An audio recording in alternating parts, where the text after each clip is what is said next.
Depois da tragédia, é claro que a gente precisa cobrar o que foi feito antes para mitigar os efeitos, mas e depois? Por onde começa? Não apenas falando de reconstrução, mas de uma mudança de mentalidade, valorizando a prevenção, o cuidado para que isso não se repita num próximo evento, num próximo temporal. Sobre isso, eu converso com o analista de clima e meio ambiente, professor Pedro Cortes. Professor, boa noite, que bom que o senhor está aqui com a gente hoje. Essa é a pergunta básica. Por onde começar depois do que a gente viu no Rio Grande do Sul? Veja, Márcio, algumas medidas já estão sendo tomadas. Nós temos aqui uma arte Sim. que mostra isso, né, como resgate, remoção e alojamento de pessoas.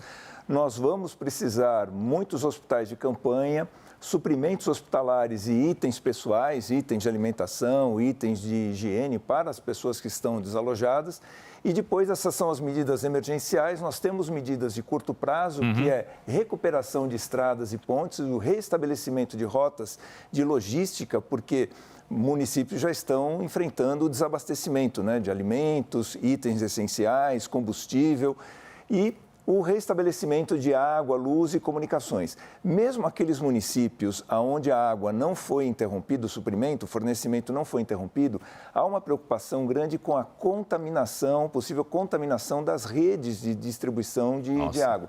Então, nós podemos ter surtos de leptospirose e hepatite pós esses eventos. Né? Isso aqui é o que a gente pode chamar de reação. Reação Exatamente. ao que aconteceu. E a prevenção? Viria nesse quadro aqui, né? Veja, uma avaliação das áreas de risco foi feita recentemente pelo Serviço Geológico do Brasil. Foi entregue uma reavaliação no segundo semestre do ano passado. Mas eu acredito que isso tenha que ser atualizado diante desse cenário que nós estamos verificando agora, né, com cotas muito altas, né, de elevação do nível dos rios. Vamos precisar da construção de casas para a realocação das pessoas que forem retiradas das áreas de risco. Né, como a ministra Marina disse hoje em entrevista aqui na CNN, infelizmente, pessoas, né, não poderão retornar a determinadas áreas porque estarão em permanente risco em função das chuvas.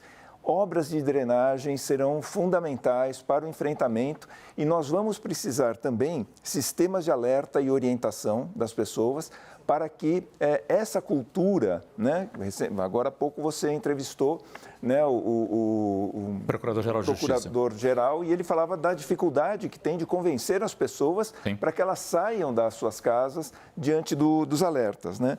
O que precisa é planejamento. Essa PEC que vai tramitar agora, né, que pretende liberar recursos sem um planejamento prévio, isso não vai resolver o problema. E, efetivamente, a questão climática ela passa a ser pautada nas próximas eleições. Então, nós precisamos ver, não só no caso do Rio Grande do Sul, mas em todo o Brasil, como os candidatos vão colocar isso nos seus programas de governo. Esse é o professor Pedro Cortes, o analista de clima e meio ambiente da CNN, nos ajudando neste momento a entender o que deve ser feito antes do próximo temporal para evitar uma nova tragédia. Obrigado, professor. Uma boa noite. Boa noite.